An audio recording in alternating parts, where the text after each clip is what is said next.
आज हम इस मैप के माध्यम से हमारे ग्लोब पर खींची गई कुछ प्रमुख रेखाएं जैसे कर्क रेखा, विषुवत रेखा और मकर रेखा विश्व के किन किन देशों से होकर गुजरती है, इसका अध्ययन करेंगे। देखिए, हमारे ग्लोब पर कुछ सीधी और समानांतर रेखाएं खींची गई हैं, जिन्हें हम कहते हैं लेटिट्यूड लाइन या इन्हें हम कहते हैं अक्षांश रेखाएं। जो रेखाएं सीधी और समानांतर खींची गई हैं, उन्हें हम कहते हैं अक्षांश रेखाएं। और कुछ उत्तर से दक्षिण की तरफ खड़ी रेखाएं भी खींची गई हैं, जिन्हें हम कहते हैं लॉन्गिट्यूड लाइन। इन्हें हम क्या कहते हैं? लॉन्गिट्यूड लाइन या देशांतर रेखाएं। इन्हीं रेखाओं में से कुछ रेखाएं महत्वपूर्ण हैं, जिनका आज हम इस मैप के माध्यम से देखेंगे कि वो विश्व के किन किन देशों से होकर गुजरती हैं। देखिए, सबसे पहले जान लेते हैं जो रेखा हमारी धरती को दो बराबर भागों में बांटती है वो है 0 degree latitude line. 0 degree latitude line या इसे हम कहते हैं विषुवत रेखा या इक्वेटर, या इसे ही हम 0 डिग्री अक्षांश रेखा भी कहते हैं। 0 डिग्री अक्षांश रेखा जिसे हम विषुवत रेखा भी कहते हैं। ये हमारी धरती को दो बराबर भागों में बांटती है। इसके ऊपर वाले गोलार्ध को कहते हैं नॉर्थ हेमिस्फीयर यानी उत्तरी गोलार्ध, और नीचे वाले गोलार्ध को कहते हैं साउथ हेमिस्फीयर यानी दक्षिणी गोलार्ध। उत्तरी गोलार्ध में आपकी दो रेखाएं महत्वपूर्ण है। पहला है 66.5 डिग्री नॉर्थ लेटिट्यूड जिसे हम कहते हैं आर्कटिक सर्कल, और दूसरा है 23.5 डिग्री नॉर्थ लेटिट्यूड जिसे हम कहते हैं tropic of cancer. Tropic of cancer या कर्क रेखा, इसे ही हम कर्क रेखा भी कहते हैं, 23.5 डिग्री उत्तरी अक्षांश को। उसके बाद साउथ हेमिस्फीयर में भी दो रेखाएं महत्वपूर्ण हैं। पहला है 23.5 डिग्री साउथ लैटिट्यूड जिसे हम कहते हैं tropic of Capricorn. Tropic of Capricorn या इसे ही हम मकर रेखा कहते हैं। 23.5 डिग्री दक्षिणी अक्षांश को हम मकर रेखा कहते हैं। और दूसरा है 66.5 डिग्री साउथ लैटिट्यूड जिसे हम कहते हैं अंटार्कटिक सर्कल। Antarctic circle. एक जो आपकी देशांतर रेखा है वो भी बहुत महत्वपूर्ण है, वो है 0 degree longitude line. 0 degree longitude line, इसे ही हम कहते हैं जीएमटी लाइन। इसे हम और क्या कहते हैं? जीएमटी लाइन, या इसे ही प्रधान मध्याह्न रेखा भी कहा जाता है, और इसे ही ग्रीनविच मीन लाइन कहा जाता है, 0 डिग्री देशांतर रेखा को। अब आइए देख लेते हैं कि ये रेखाएं विश्व के किन किन महाद्वीपों से होकर गुजरती हैं। उसके बाद देखेंगे कि ये किन किन देशों से होकर गुजरती हैं। सबसे पहले देखते हैं कि आर्कटिक सर्कल प्रवेश करता है नॉर्थ अमेरिका महाद्वीप में यानी उत्तरी अमेरिका महाद्वीप में। उसके बाद ये प्रवेश करता है यूरोप महाद्वीप में। यूरोप महाद्वीप के बाद ये प्रवेश करता है एशिया में। अब आइए देखते हैं कर्क रेखा विश्व के किन किन महाद्वीपों से होकर गुजरती है। सबसे पहले प्रवेश करती है नॉर्थ अमेरिका महाद्वीप में। नॉर्थ अमेरिका महाद्वीप के बाद ये अफ्रीका महाद्वीप में प्रवेश करती है। अफ्रीका महाद्वीप के बाद ये प्रवेश करती है एशिया में। अब आइए देख लेते हैं विषुवत रेखा विश्व के किन किन महाद्वीपों से होकर गुजरती है। सबसे पहले ये प्रवेश करती है साउथ अमेरिका यानी दक्षिणी अमेरिका महाद्वीप में। उसके बाद ये प्रवेश करती है अफ्रीका महाद्वीप में। अफ्रीका महाद्वीप के बाद ये एशिया में प्रवेश करती है।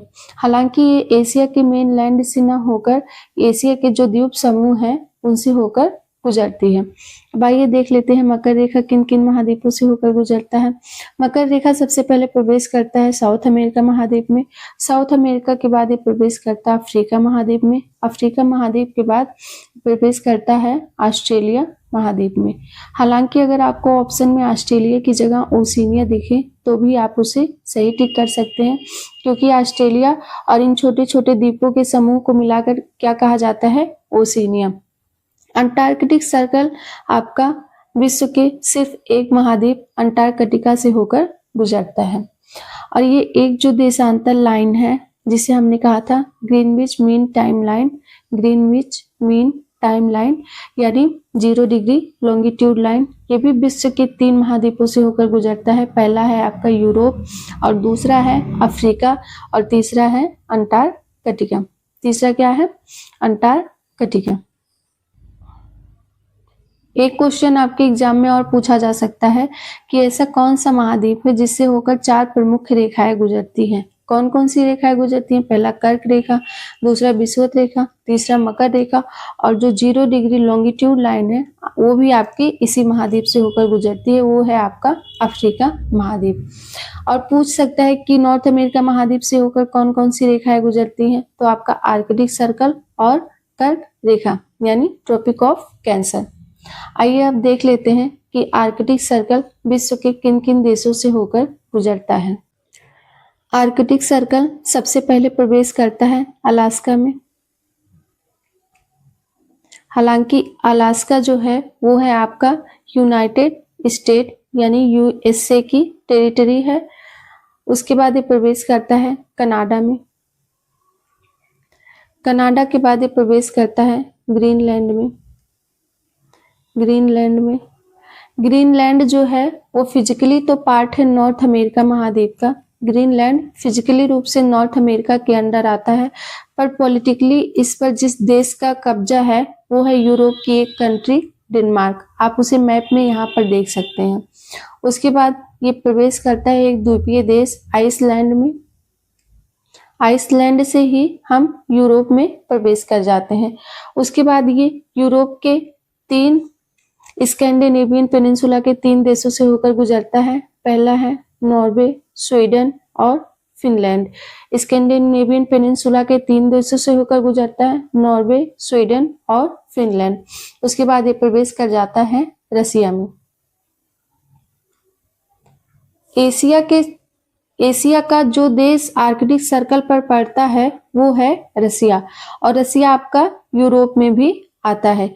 इसलिए हम कहते हैं कि आर्कटिक सर्कल जो है एशिया से और यूरोप दोनों देशों से होकर गुजरता है।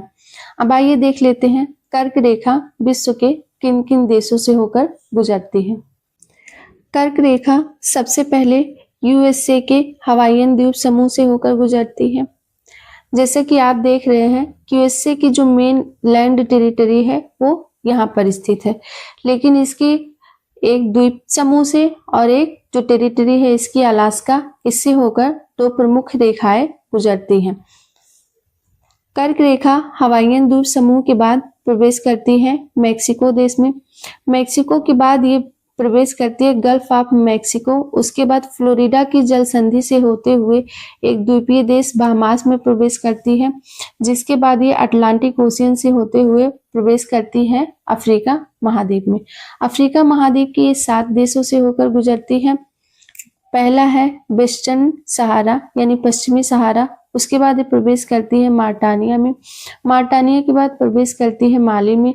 माली के बाद प्रवेश करती है अल्जीरिया में। उसके बाद नाइजर के एक छोटे से हिस्से से होते हुए प्रवेश कर जाती है लीबिया में।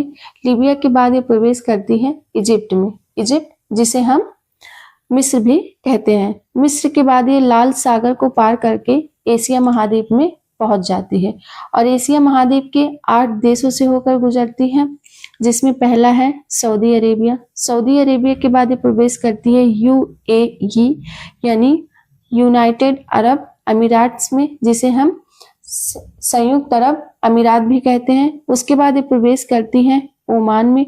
ओमान के बाद ये प्रवेश करती हैं इंडिया में। इंडिया के बाद ये प्रवेश करती है बांग्लादेश में। बांग्लादेश के बाद आपकी इंडिया की 2 टेरिटरी त्रिपुरा और मिजोरम फिर से आ जाते हैं और उसके बाद ये प्रवेश कर जाती है बर्मा यानी म्यांमार में। म्यांमार के बाद ये प्रवेश करती है चीन में। चीन के बाद आपका पड़ता है एक द्वीपीय देश ताइवान। ताइवान से होते हुए ये पैसिफिक ओशियन में चली जाती है। आइए अब देख लेते हैं कि विषुवत रेखा आपकी किन किन देशों से होकर गुजरती है। विषुवत रेखा जिसे हम इक्वेटर भी कहते हैं, सबसे पहले दक्षिणी अमेरिका के 3 देशों से होकर गुजरता है। पहला है इक्वाडोर। इक्वाडोर के बाद ये प्रवेश करती है कोलंबिया में। कोलंबिया के बाद ये ब्राजील में प्रवेश करती है। ये साउथ अमेरिका महाद्वीप के 3 देशों से होकर गुजरती है। पहला है इक्वाडोर, दूसरा है कोलंबिया और तीसरा है ब्राजील। उसके बाद ये अटलांटिक ओशियन से होते हुए प्रवेश कर जाती है अफ्रीका महाद्वीप में। अफ्रीका महाद्वीप के 7 देशों से होकर गुजरती है, जिसमें एक द्वीपीय देश है साओ टॉम एंड प्रिंसिपे। उसके बाद मेन लैंड पर जो 6 देश स्थित हैं उनसे होकर गुजरती है। साओ टॉम प्रिंसिपे के बाद ये प्रवेश करती है गैबोन देश में। गैबोन के बाद ये प्रवेश करती है रिपब्लिक ऑफ कांगो में। रिपब्लिक ऑफ कांगो के बाद ये प्रवेश करती है डेमोक्रेटिक रिपब्लिक ऑफ कांगो में। डेमोक्रेटिक रिपब्लिक ऑफ कांगो के बाद ये प्रवेश करती है युगांडा में। युगांडा के बाद ये प्रवेश करती है केन्या में। केन्या के बाद ये प्रवेश करती है सोमालिया में। सोमालिया के बाद ये आपका इंडियन ओशियन यानी हिंद महासागर से होते हुए एशिया महाद्वीप में प्रवेश कर जाती है। एक महत्वपूर्ण तथ्य जो आपको यहाँ जानना जरूरी है वो है विक्टोरिया झील के बारे में। विषुवत रेखा आपकी यानी इक्वेटर विक्टोरिया झील से भी होकर गुजरती है। विक्टोरिया झील से लगे हुए 3 देश हैं। पहला है आपका युगांडा, दूसरा है आपका केन्या और तीसरा है तंजानिया। इन तीनों देशों में से जो 2 देश हैं युगांडा और केन्या, इनसे होकर आपकी विषुवत रेखा गुजरती है, लेकिन जो तंजानिया देश है इससे होकर आपकी विषुवत रेखा नहीं गुजरती है। तो ये चीज आपको ध्यान रखना थोड़ा। उसके बाद ये एशिया महाद्वीप के 3 देशों से होकर गुजरती है। जैसा कि मैंने आपको स्टार्टिंग में ही बताया था कि आपकी जो इक्वेटर है यानी विषुवत रेखा वो एशिया महाद्वीप के मेन लैंड से न जाकर द्वीपीय देशों से होकर गुजरती है। तो सबसे पहले ये प्रवेश करती है एक द्वीपीय देश है मालदीव। मालदीव के बाद ये इंडोनेशिया में प्रवेश करती है। इंडोनेशिया के 3 प्रमुख द्वीपों से होकर गुजरती है। पहला है सुमात्रा, ये जो द्वीप है ये है सुमात्रा, और दूसरा है बोर्नियो, ये जो द्वीप है ये है बोर्नियो। बोर्नियो के बाद ये तीसरा द्वीप है सुलावेसी। 3 महत्वपूर्ण द्वीप है इंडोनेशिया के, सुमात्रा, बोर्नियो और सुलावेसी, जिनसे होकर आपकी विषुवत रेखा गुजरती है। उसके बाद ये एक द्वीपीय देश है किरिबाती। किरिबाती से होकर गुजरती है। किरिबाती की राजधानी है आपकी तरावा। तरावा से होकर गुजरती है, सॉरी तरावा से होकर नहीं गुजरती है, किरिबाती से होकर गुजरती है। आइए अब देख लेते हैं कि मकर रेखा विश्व के किन किन देशों से होकर गुजरती है। 23.5 डिग्री साउथ लैटिट्यूड, जिसे हम कहते हैं मकर रेखा या tropic of Capricorn. Tropic of Capricorn.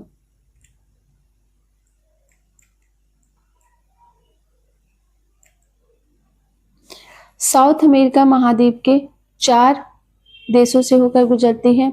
पहला है चिली, दूसरा है आपका अर्जेंटीना, उसके बाद ये एक लैंडलॉक कंट्री है पराग्वे से होकर गुजरती है।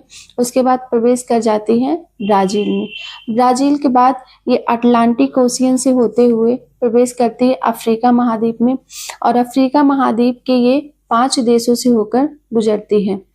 पहला है नामीबिया, दूसरा है बोत्सवाना, तीसरा है साउथ अफ्रीका और चौथा है मोजाम्बिक, और एक द्वीपीय देश है मेडागास्कर, जो कि आपका इंडियन ओशियन यानी हिंद महासागर का सबसे बड़ा द्वीप भी है, उससे होकर गुजरती है। उसके बाद ये ऑस्ट्रेलिया के बीचों बीच से होकर गुजरती है। ऑस्ट्रेलिया महाद्वीप के बीचों बीच से होकर गुजरती है। अब आइए देख लेते हैं जो आपका 66.5 डिग्री साउथ लैटिट्यूड था, आपका अंटार्कटिक सर्कल, जिसे हम क्या कहते हैं, इसे हम कहते हैं अंटार्कटिक सर्कल।